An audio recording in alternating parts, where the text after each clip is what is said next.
everyone, this is Chris. Thank you for joining me. So in today's video, I would like to show you how to make distress fabric flowers, and they're very simple to do.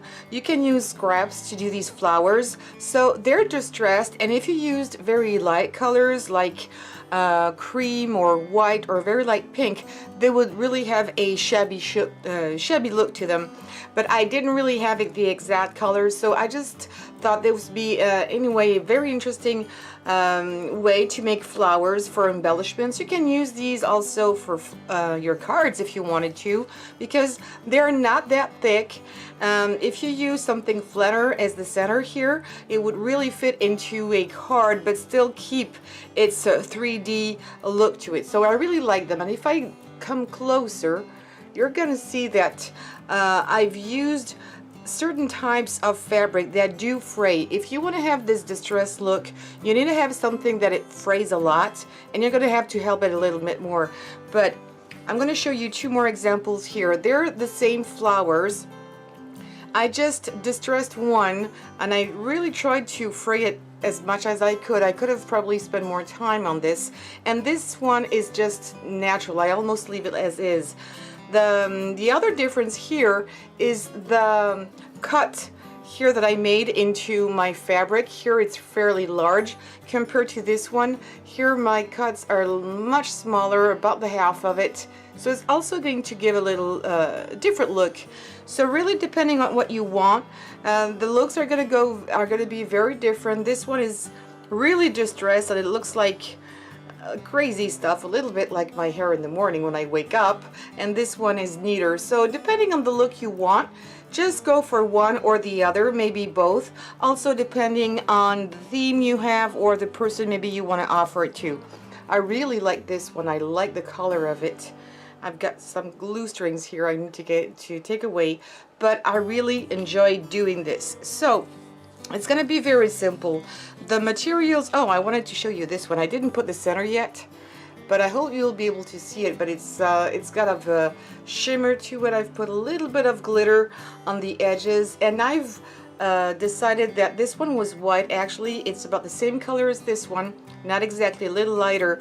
And I just sprayed out the edges of these flowers with acrylic paint that I thinned down with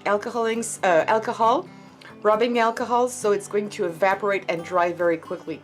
I'm not sure you'll be able to pick up the glitter on this, but anyway. So you will need some fabric, and again, some fabric that is going to fray quite a lot if this is the look you want to have it. And let me take another one that I didn't do yet. I'm going to take this white one here. It's not completely white, it's a kind of egg color. So let me see, I might go here, but I have a lot of glitter, but that's going to be okay. Just, oh yeah, you're going to be able to see it much better. So the length, I can give you some measurements. It's at least 20 inches long for about 2 inches wide, but this is really up to you depending on how big you want your flower and how large you want it to be. If you want to be smaller with the little cuts inside, you need to play with this to really know how you want it, and then you'll fix up the length to it. So, and then you're going to also need some hot glue. So I've used mine a low temp because I don't want to burn myself, because this is fabric. If you want to use anything else, go for it. And you're going to fold it in half like this, and we're going to glue just these two parts. So of course I already cut my fabric here, and I'm going to start on one end here, and I'm going to do kind of small parts. I can't do it all the way along just at once because I'm on a low temp, and I'm fairly not completely accurate, but I'm trying to put the two edges up and try to be even. Doesn't have to be perfect because this bottom part here is going to be hidden. So you need to do this all the way up. So of course I already did one, and this is what I just came up with. And then we're going to do some slits. So I would recommend using good scissors for these. I'm using fabric scissors. I never cut anything else.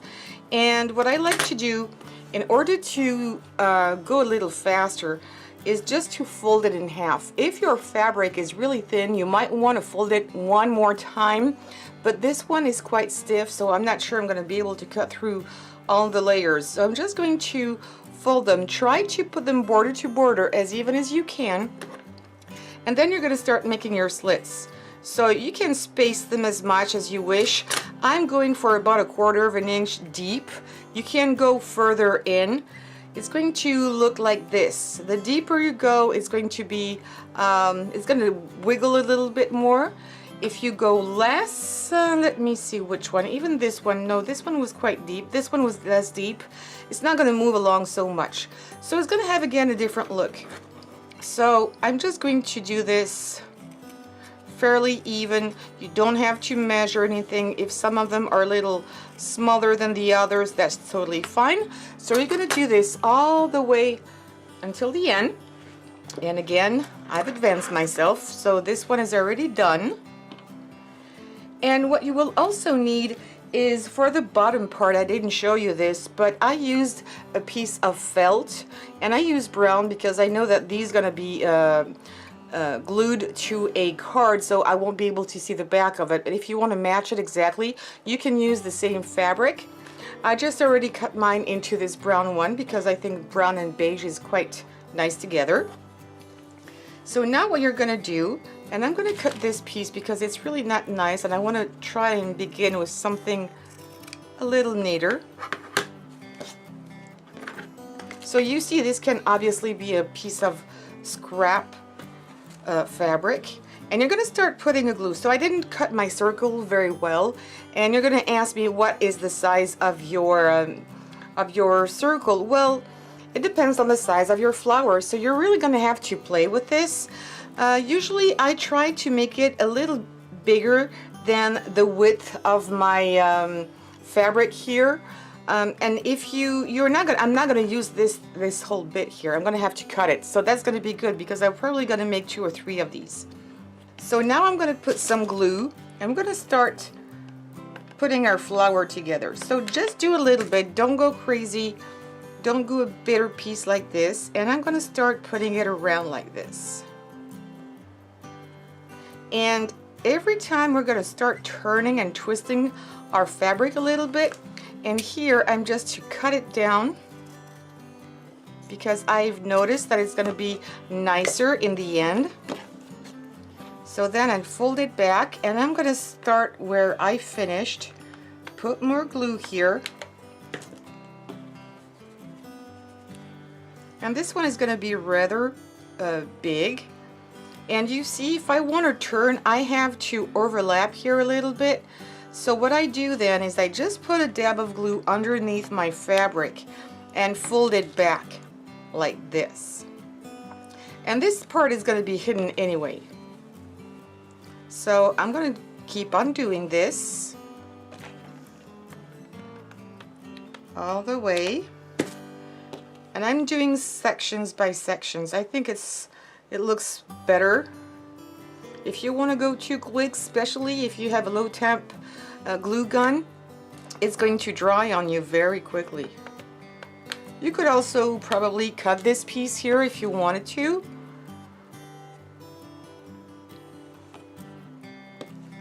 And then we're going to do the second layer. But we're not going to cut our fabric here. If you want, and if you feel more comfortable cutting it and starting again the second layer, that's totally up to you. I'm just giving you some ideas and the way I do it, but you can obviously adapt to your own way where you feel more comfortable. And when you have this kind of fabric that is quite stiff, it's going to look a little square like this, but don't worry about it because we're going to be able to scrunch it up a little bit later on to make it more like a round shape. And I'm starting to overlap here just a tiny bit. Not completely, but just a little bit.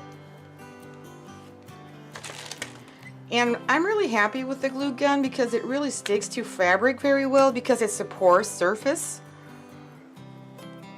And also because it's going to dry very quickly. So this is really why I like that. And it's not going to cost you much. If you're using some scraps, it's going to be just perfect.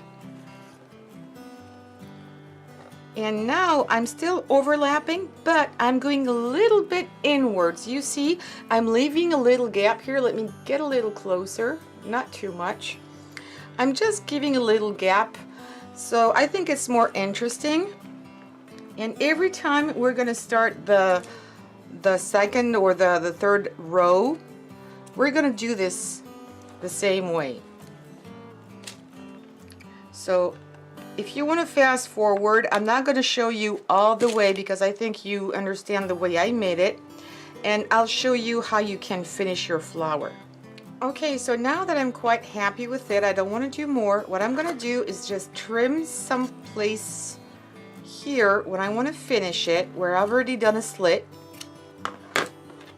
Let me take all these glue strings away. And don't throw this away, you might need it. I'm going to show you in a second. And now I'm going to try and finish it a nice way. Maybe like this. Yes, I like it. So, whoops. Yes, I'm going to put some hot glue here. A little bit underneath.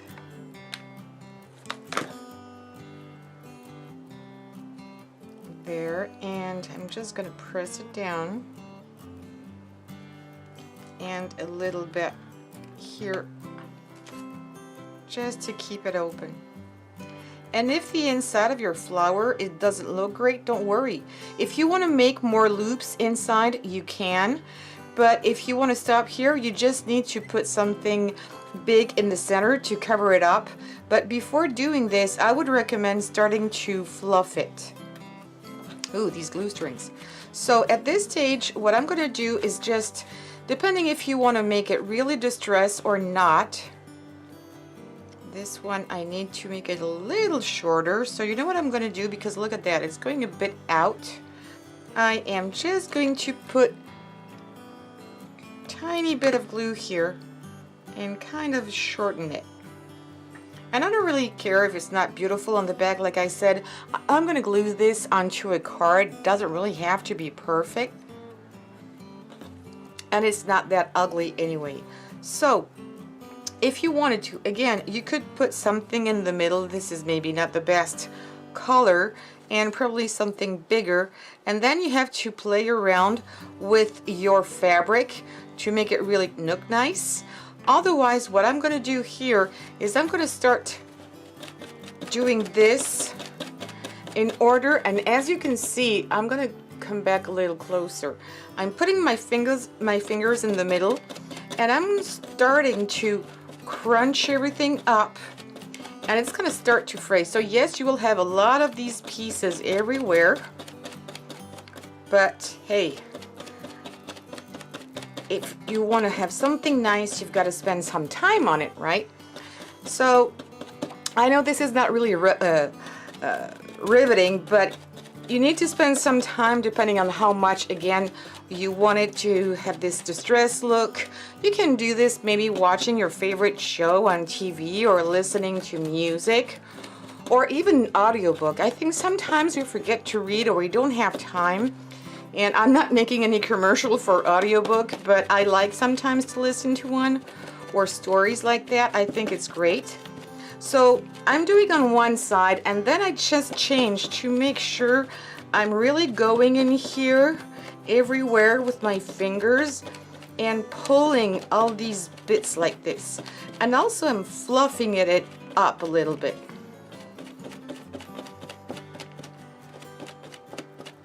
So you can spend maybe 10 minutes on this if you wanted to.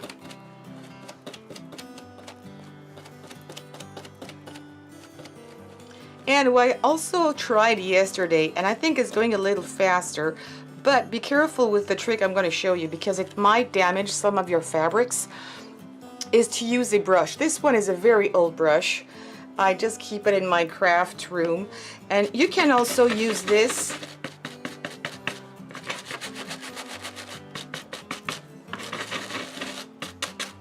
to help the fabric.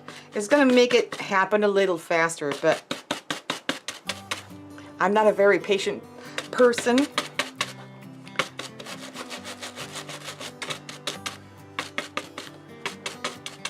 But otherwise, yes, look at that. It's going much faster. But I think I prefer doing it with my hands because I've got more control on what I'm doing actually. And there you go. You've got really a more distressed look now with all these little bits going out. And again, what do I have here? I have this one that I made. It's not finished yet. It's a bit small.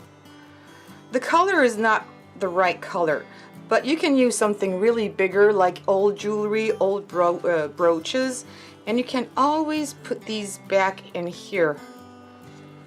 I should need something really big, or maybe because I've still got some fabric and I can come back and fill the middle if I need to. But I can make it really fluffy. And I wanted to show you something else. If you missed a spot, here it's kind of okay. But if I show you this one here, and I'm going to put a white piece on paper on the back. Because as you can see, I've got a big gap here. It's not really a hole, but it's a gap. So what you can do if you have a little left over is use your piece, and I had a smaller one, let me find it. Normally it was supposed to be just here. Okay, never mind. So you can trim just 2 or 3 pieces there, and I'm going to have to zoom in more a little bit, and glue it on the back of it. Maybe just 2 or 3 like this. You will have to scrunch it up a little bit to get all these fibers out, but it's going to fill the gap. Okay, and I've already did the slits here. It's just a leftover. So let me just show you, because that's probably what I'm going to do. And open it a little bit so it looks natural, and just I'm going to glue it like this. So I won't have this big gap any longer. My slits are a bit too big, so I'll have to trim them down, but I think you get the gist. And that's how you can fill the gaps if you really made a mistake somehow, or you rolled too tight. So there you go. Very easy. I think it's really great. It's lightweight. You don't have to buy special fabrics for this if you've got some home. Just it'll be easier for you if that fabric, again, because that's quite important, if you really can't get all these fibers out. And look at distress. So it needs to fray a lot. We usually don't like fabric when it frays, but I think it's going to be very useful for these projects. And I don't know if you already saw this one from close, but I put some glitter. Did I tell you that in the beginning? Oh my goodness, I'm forgetting what I'm telling you. Realize that. Well, I'm maybe a little stressed out right now, I have to tell the truth, because I'm gonna move and I'm gonna leave this place, I'm gonna leave this country. So my goodness, yeah, I'm a little stressed out, so I'm sorry for that. But there you have it. And this one is really nice. I like it. I love this this look, and it's really soft. It's a shame you can't feel it. And I've got this little one here. I do like it too, without being too much distressed. So yeah, tell me, which one do you prefer? I like this one. Again, I think I love them all. And I like this one really much as well. And I've got another one. So there you go. And to make this one, what I did, because that's white, I just put again some acrylic color into a spray bottle, and then I filled with rubbing alcohol, spray it really well, shake it very well, and then I just sprayed it with a little bit of cotton ball like I did here, and just went like this here and there, not too much. I just wanted to give it this little you know, pinkish orangey hue to it. So this is another way that you can color your fabric without having to buy one fabric pink, one fabric white, and another one, you know, all the colors. So it's gonna save you money. So if you liked this video, please give me some thumbs up. Don't forget to subscribe to this channel and hit the bell button, and also share on social medias. Thank you for watching. See you soon. Take care. Bye-bye.